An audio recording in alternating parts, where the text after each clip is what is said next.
Kung ituturo nyo ako, sabay-sabay po tayong malulugmok sa kumunoy na ito. In English nga, if I go down, we will all go down. Hashtag sabay-sabay. Lahat tayo. Hindi pwedeng ako lang. At narinig na rin natin po yan sa naging video statement noon ni Zaldico. Naalala nyo po ba? Medyo ganyan din ang statement ni Zaldico noon. Yun ang tingin ko dyan.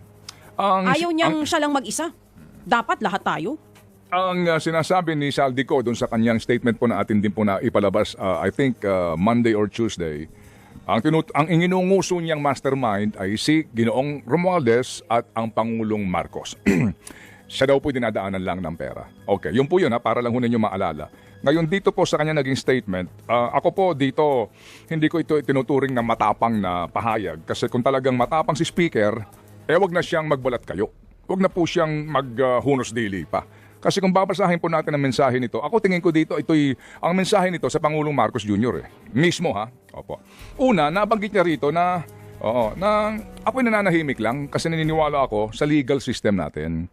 Pero dahil sa aking pananahimik, ika niya, meron daw ngayong mga iminamaniobra na mga sitwasyon para po maggumawa-gawa ng mga kwento kung saan ang mas nakakatawag ho ng kanyang pansin at nakakabahala sa kanya, disturbing ika niya, yung daw pong mga indikasyon na may mga sektor na gusto raw pong gamitin si Zaldico para bumuo ng panibagong kwento.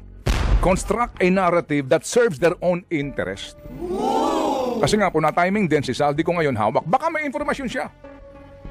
Baka meron silang informasyon na may kumakausap kay Zaldico ngayon para baga, ito? Yon, sabi nga niya na siya ang gawing scapegoat. Ito po yun sabi niya rito, no?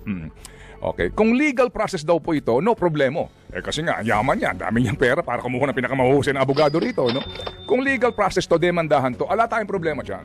After all, pag pinag-usapan natin ang usaping legal, kuha ka ng the best na mga abogado at kaya mong, alam mo na yun, ibig ko sabihin. Anyway, sabi niya rito, I will not allow myself to be turned into the scapegoat. And sabi pa niya, sabi pa niya rito, if this is a political play to push me out and close the story, tarnishing my name and my reputation, then I'm telling everyone, kasama na po dito ang Pangulong Marcos, I will not go quietly and I will not go alone. Hindi ako dito mananahimik na lang at hindi ako papayag na ako lang. I will not be the fall guy for other people's corruption.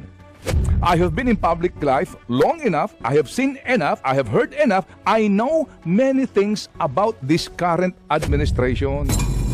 Para sinasabi niya, sandali lang ako, lumalaban ako ng legal dito Hinihintay ko yung mga demandang yan. Hinihintay ko yung mga, kung ano man ang inyong isasampa dyan, sasagutin ko. Pero kapag ganito na may binubuo kayong kwento, ito ho yun Pag ganito na ako ang mukhang ilalaglag ninyo dito, laglagan na tayo. Yan po yan, mga kapatid. Ito ho yun, ito yung mensahe, di ba? Kung ako ilalaglag nyo dito, ang dami kong alam sa inyo. Ito po yun. At sa nakaraang administrasyon. Ayan, sabi niya, I have heard enough, I know many things about this current administration and past administration as well. And I say this carefully. Ito sinasabi ko ng dahan-dahan. If this matter is to be handled as a legal issue, pinalala niya, then let it be handled legally, soberly, mahinahon daw, and according to evidence. But if certain people insist on waging this in the court of public opinion, then I have no choice but to defend myself publicly as well. So kung baga nagpapaalala siya, sandali lang ang dami kong alam sa inyo. Hindi ako papayag na ako lang ang ilalaglag dito. Kapag nagkataon, laglagan tayo. So ang sa akin po naman dito, kung gayon naman Sir Martin, Mr. Former Speaker, parang may kondisyonis pa, di ba? Para bagang, ano ba yan? Akala ko ba legal lang usapan dito? Bakit ngayon mukhang ako na Bakit? Hello? Kung ganyan, edi sandali lang. Ngunguso ko rin kayo. May kondisyon. Sa dulo, ibalik nyo sa legal ang usapan. Huwag dito ngayon na para bagang ako na ang punot dulo nito. May kondisyon. So kung talaga pong gusto niya ng katotohanan dito, gusto niya talaga dito ng pananagutan, at gusto niya talaga dito ng katotohanan, huwag na tayong maghintayan pa ng ganito mga pasaring. Kung maglalaglagan, ay maglaglagan na kayo. Hindi po ba? Yun. Ito ho yun. Iyon ang mensahe. Ito ho yun. Kayo nakikinig ngayon sa amin. English po ito. Oo. Pero kung babasahin mo ito mga kapatid, ng masinsina nga, kaya ako 3 ulit ko itong pinakinggan. May parinig dito. Kaya ngayon, pagkatapos nito, abangan natin. Di ba kung ano na ho ang magiging takbo ng kwentong ito. Well, again, if he goes down, you all go down. Yun nga ang summary niyan. Para, diba, mga kapatid, wala kay oras. Ang summary po, if I go down, we all go down. Parang script sa teleserye. I will not go Yan quietly and I will not go alone. I will not go alone. I will not be the fall guy for other people's corruption. I have seen enough, I have heard enough, I know many things about this current administration. Alright? So sinasabi niya rito, ha? Oo. Huwag niyo akong gawin. Oo. Ha? Na scapegoat. Huwag niyo ako gawing pain lang dito.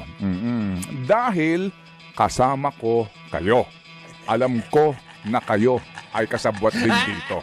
Basically, ganun po ang kahulugan nito. Sino ang kanyang pinatutungkulan? Dahil doon sa kanya pong mga unang salaysay, maingat siya na hindi nagbabanggit ng pangalan ng Pangulong Marcos.